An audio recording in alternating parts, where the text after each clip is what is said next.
Bienvenidos a su espacio favorito donde encontraremos las respuestas a todos nuestros problemas. Hoy nos acompañará la doctora María Rojas Destapé con una excelente conferencia. Recuerda siempre que si crees en ti mismo, nada será imposible.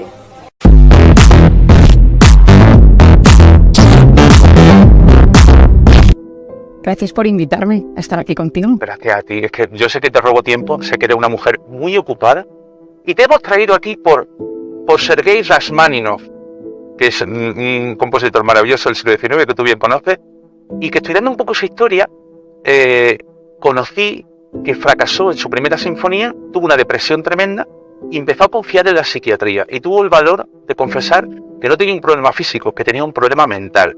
¿Cómo es posible que siglo y medio después, en el siglo XXI, la gente siga teniendo miedo de hablar que algo le pasa en la mente? Ponte.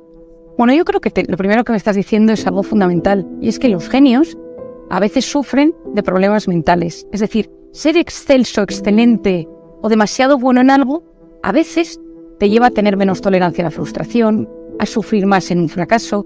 Es decir, a veces gestionas peor tu mundo interior cuando eres muy bueno. Deportistas de élite, cantantes, actrices, políticos, médicos de altura, es decir, personas que están muy expuestas, cada uno en su nivel, pueden sufrir un poco más. Yo creo que la magia de la medicina, de la salud mental, de la psiquiatría que deberíamos creer, es aquella donde se une mente, cuerpo y palabra, donde damos opción a la que la gente cuente lo que le sucede. ¿Es importante la confianza en la relación médico-paciente? Yo creo que cuando tú has encontrado a esa persona que te entiende y que sabe de lo tuyo y que notas que no te juzga y que te ayuda, das la vuelta al mundo para encontrarla. Es decir, claro, porque ahí entra la oxitocina, que es esa hormona que a mí tanto me gusta. Ay, háblame de la oxitocina, por favor, es que ya te he escuchado hablar de la oxitocina, pero me encanta. Darnos una ración de oxitocina. Una ración de oxitocina me parece bien. Mira, en un mundo intoxicado de cortisol, que es la hormona del estrés, del caos, de la incertidumbre, del miedo, ahora más que nunca estamos viviendo en un momento de muchísimo cortisol, hay que buscar mecanismos para que baje esa inflamación producida por el cortisol. Y eso, sabemos que existe una molécula, que es la oxitocina, que es maravillosa, que es capaz de bajar el cortisol. La oxitocina es el signo bioquímico de la empatía. Es decir, yo me pongo delante de alguien, le escucho y no le juzgo, le presto atención y hago que lo que esa persona me está contando me parezca algo importante en mi vida. Esa persona se siente especial y empieza a segregar oxitocina. Cuando tú segregas oxitocina en ese momento, baja el nivel de cortisol, el miedo al escenario, el miedo a tomar una decisión, el miedo a viajar. Es decir, los miedos se difuminan cuando una persona te transmite ese afecto. El cortisol, me encanta porque tengo una conferencia hablar del cortisol que es una mezcla de palabras como Marbella y un centro comercial, ¿no? El cortisol me encanta. Cortisol entonces es el miedo, ¿no? El cortisol es el miedo. El cortisol es la supervivencia. Es necesario para poder salir y luchar en un momento de supervivencia, que te ataquen por la calle, que te pase algo malo y que tu organismo se pone en marcha para hacer frente a ese desafío, a ese reto. Lo malo es cuando tu cerebro empieza a diagnosticar amenazas en sitios donde no las hay. Y aquí viene la gran frase, Zapata, la gran frase. El 91,4% de las cosas que nos preocupan nunca jamás suceden. Pero están en nuestra cabeza. Y cuando están en nuestra cabeza, se activa el estado de alerta, el estado de supervivencia. Y cuando se activa el estado de supervivencia, empezamos a generar cortisol. Y claro, cuando empiezas a generar cortisol, tu organismo cambia. Lo que yo he llamado tantas veces la intoxicación de cortisol, que va modificando mi sistema inmune, mi aparato intestinal, mis hormonas, mi sistema reproductivo, mi forma de gestionar la realidad, mi corteza prefrontal, que es la que me ayuda a pensar, se modifica con este tema del cortisol. Por lo tanto, el cortisol, entenderlo es clave, porque cuando uno se da cuenta que activa su estado de alerta, lo que comúnmente llamamos cuáles son tus factores de estrés, el dinero, las alturas, ver a mi expareja, mi suegro, mi jefe, el tráfico, los sitios cerrados, los sitios abiertos, situaciones, la Navidad. Cada persona tiene momentos, circunstancias, personas, acontecimientos del pasado, del presente o del futuro, que solo con pensar en ello activan su cortisol. Y cuando uno lo entiende, es capaz de comprender mucho mejor su mundo interior. Y cuando su mundo interior se comprende, puedes hacer frente a ello, puedes aceptar, puedes comprender y puedes superarlo. ¿Es racionalizar el miedo? Efectivamente, cuando le metes razón al mundo emocional, eso que Goleman descubrió y llamó inteligencia emocional, al mundo emocional le meto cabeza, eres una persona superior, porque ante todo lo que va sucediendo, ante todo lo que te llega, ante todo el mundo emocional, te sientes muchísimo mejor. Si no, estás como embargado de un mundo emocional y sentimental que no puedes gestionar y te ahogas en medio de todo ello.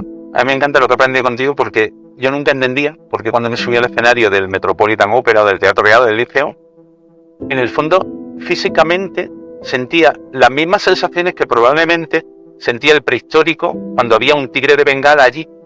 Pero aquí no hay tigre de Bengala, simplemente hay un director, hay una orquesta y un público que quiere que le hagas sentir, ¿no?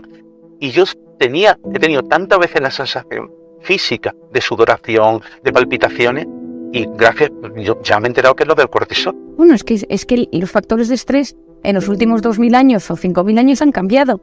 Antes era el tigre, luego eran los romanos, eran las guerras, es decir, era la falta de comida, ha ido modificándose. Ahora puede ser el tráfico, ahora puede ser el COVID. Que puede ser el mismo miedo, Manuel. Es que el miedo tiene el mismo, no es el mismo concepto, sí, pero es la misma forma de activar el cerebro. Vamos modificando el cerebro con los años. Es decir, a día de hoy, lógicamente, si aquí aparece un tigre de Bengala, nos morimos. Y quizás nos activamos mucho más el cortisol que una persona de la prehistoria que estaba más adaptado a ello. Pero cada uno, según la adaptación, el cerebro se va adaptando a los diferentes factores de estrés para hacerlos frente de la mejor manera posible. ¿Qué hace ese cortisol?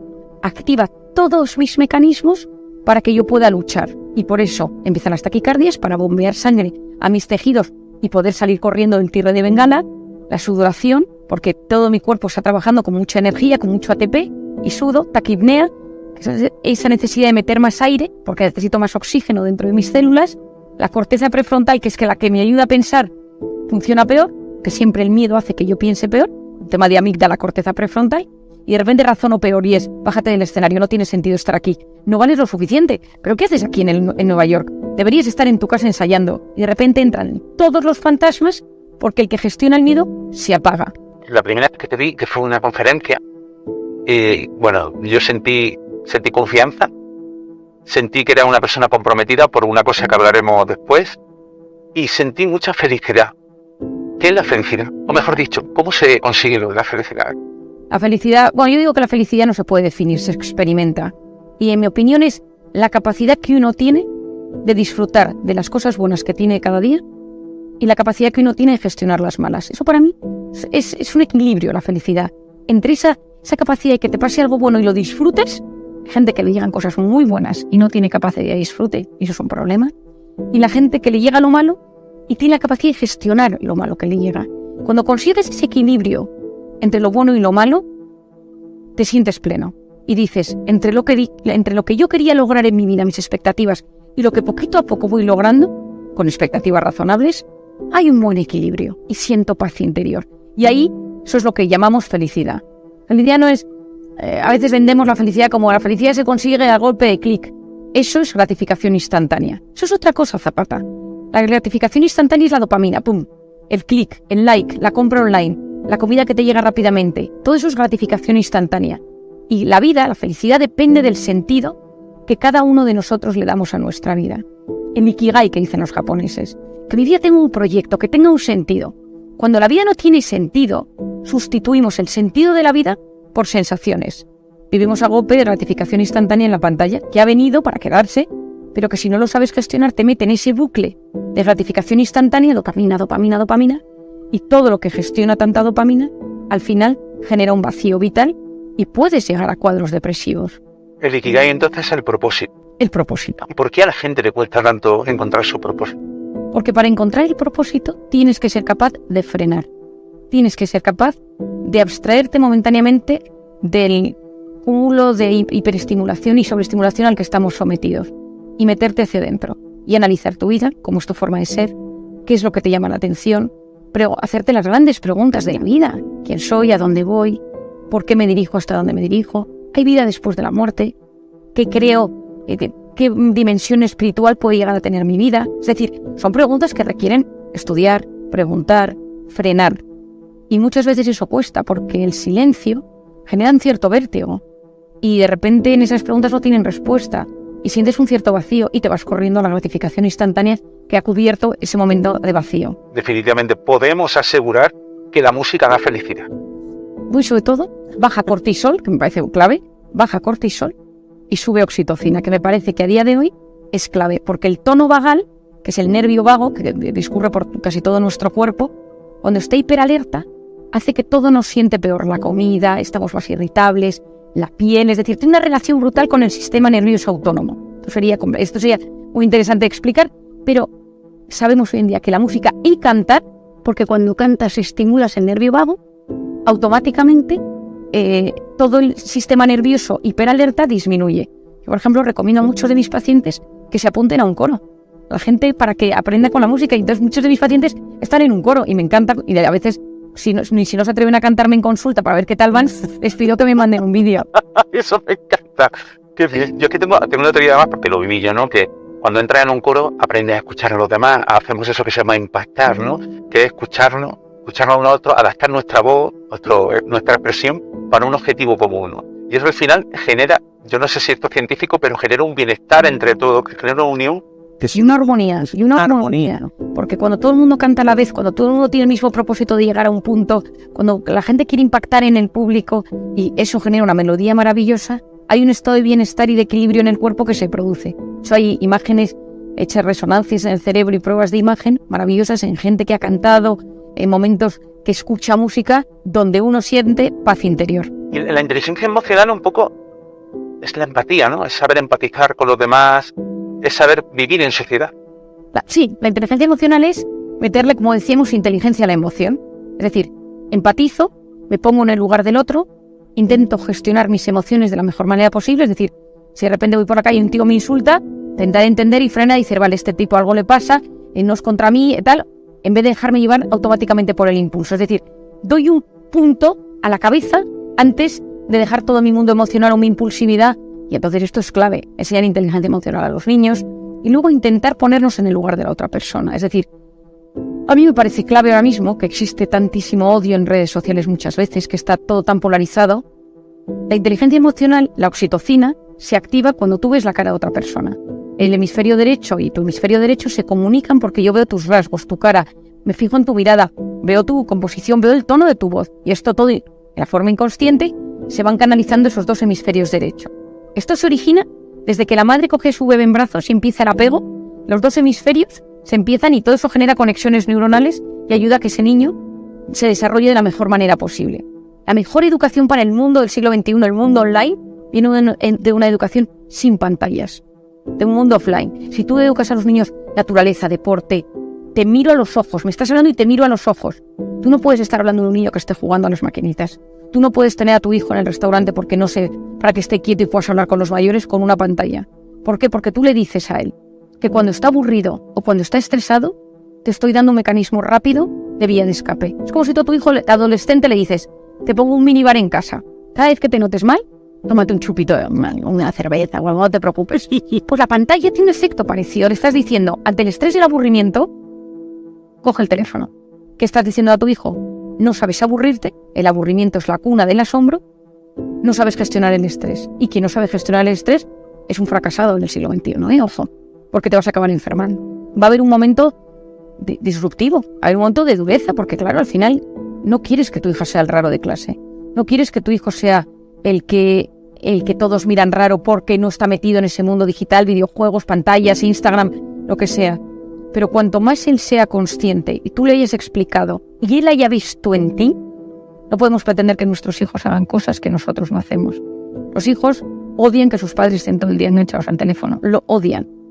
Pero los padres siguen haciendo lo mismo. Entonces, si tú enseñas a tu hijo y le dices, yo ahora no lo voy a tener porque sé que te molesta y voy a quitarme el teléfono de aquí, tú a tu hijo le estás enseñando que a pesar de que eso gusta, tú ahora delante de él no lo tienes.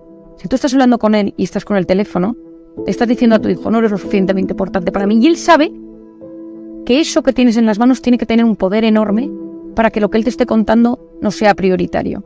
Y pocas cosas generan más oxitocina en esta vida que estar delante de alguien y hacerle sentir especial. Pero no estaremos entonces generando una cosa nunca vista, que es una involución a nivel cerebral en vez de una evolución.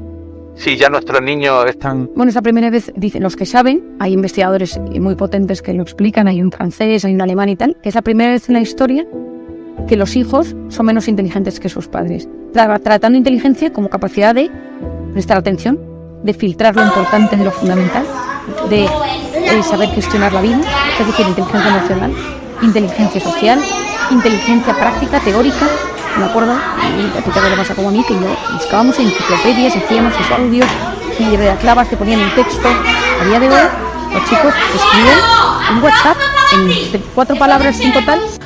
Aprende a hablarme, dime las cosas, exprésate, habla. ¿Dónde vas a encontrar esta información? Es decir, enseñar a los chicos a pensar, a reflexionar, para mí tiene que ser uno de los grandes retos educativos del siglo XXI. Me encanta porque te leo, te escucho y oigo ayudar, o inteligencia emocional, oigo querer hacer felices a los demás, ¿no? Porque yo creo que yo te definiría con ese propósito, ¿no?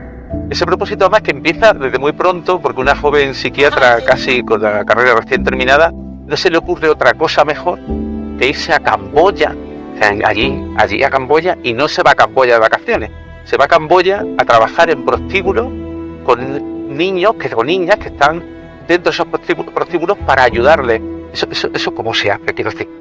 Bueno, yo siempre he tenido una gran inclinación a ayudar. O sea, siempre desde pequeña me ha encantado. De hecho, probablemente parte de mi gran sufrimiento a día de hoy es que no puedo ayudar con todo lo que está pasando, tanto como me gustaría. Claro, tienes 4 niños, al final hay un pico de trabajo porque la gente en las secuelas del COVID. Pero yo siempre he tenido muchísima inclinación a la ayuda. Y cuando termino mi carrera de medicina, una amiga me dice: Marian, vente conmigo a Camboya a sacar niños del basurero de Phnom Penh, un basurero de los peores del mundo, pues en un país pobre, el basurero de un país pobre. Te imagínate, niños de 3, 4, 5, 6, 7 años, recogen lo poco que encuentran y lo venden. Y entonces, para poder ayudar, intenté leer todo lo que hubiera escrito sobre la psicología de los asiáticos, la psicología pues, la historia de Vietnam, la historia de Camboya, los Khmeres rojos, Pol Pot. Porque cuando entiendes la historia de un país, eres mucho más capaz de ayudar a las personas que allí están. Y allí descubrí a una señora maravillosa, Somal Imam, que había sido premio Príncipe de Asturias. La historia es muy larga, pero el caso es que acabé encontrándomela en Camboya y me fui a trabajar con ella. Entre en los prostíbulos, entre en los karaokes, me fui a vivir a su casa y descubrí el mundo terrible de la prostitución. Pero ¿qué pasa? Que ayudé, comparado con lo que habría que ayudar, ayudé poquísimo, pero ayudé. Empecé a investigar el trauma, empecé a investigar el mundo sexual, qué pasa con las primeras relaciones sexuales en el cerebro de las personas, cuando algo es deseado y no es deseado, cuándo estamos preparados, qué pasa con la infancia, cómo hay que tratar a los niños y cómo hay que demostrarles cariño, cómo ayudas a superar heridas del pasado tan duras como una niña cuya padre o madre la han vendido a un prostíbulo porque no tienen con qué dar de comer al resto de los hijos y esta es la más guapa y la llevan a un prostíbulo. Es decir, te lanzas a una realidad durísima, gracias a Dios lo vivimos todos los días, pero a veces en los extremos entiendes cosas para luego poder ayudar en el día a día. Y luego una última pregunta que te quiero hacer. Marian Rojas de esta P ya tiene 2 libros que son bestsellers, cómo hacer que te pasen cosas buenas y encuentra la persona vitamina. Todo está muy bien, pero Marian, después de las horas de consulta, de las conferencias, ¿cómo buscas tú una oxitocina? ¿Qué haces en tu tiempo libre? ¿Qué te gusta hacer? ¿Qué te pone de oxitocina hasta arriba? Bueno, mi marido y mis hijos, total. O sea, yo salgo de casa, salgo de la consulta, hago un switch, llego a casa, meto el teléfono dentro del bolso y mi familia. Es decir, mi marido, mis 4 niños, juego son 4 chicos, pues juego a los Playmobil, a los coches, a los tractores, a las retroexcavadoras. Tengo un conocimiento de 4 ruedas que nunca imaginé que tuviera un conocimiento igual. Les cuento cuentos, les cuento muchos cuentos. Ellos quieren jugar al fútbol, saltar, correr, a veces me los saco a la calle, dependiendo en invierno no tanto. Y luego mi padre, mis padres y mis hermanos. Es decir, hacemos mucho plan de fin de semana familiar, vamos al campo y a mí eso me da la vida. Es decir, desconectar de Madrid, irnos al campo y ahí viene toda mi oxitocina. Al final es que es un resumen, ¿no? Como la canción de Las simples cosas, ¿no? Que cantaba Chamela Vargas. Las dejamos pasar, pero esas simples cosas, que son la familia, son los amigos, es lo que nos dan a hacer. Pero yo creo, Zapata, que cada uno tiene que encontrar su punto de oxitocina. Yo consigo todos los días eso y frenar y meterme en mi mundo interior, en meditar. Yo soy una persona que medito, que rezo, que pienso, es decir, salir del bullizo momentáneamente y decir, y de repente conectas con cosas, con personas, con recuerdos, con cosas que te hacen crecer por dentro.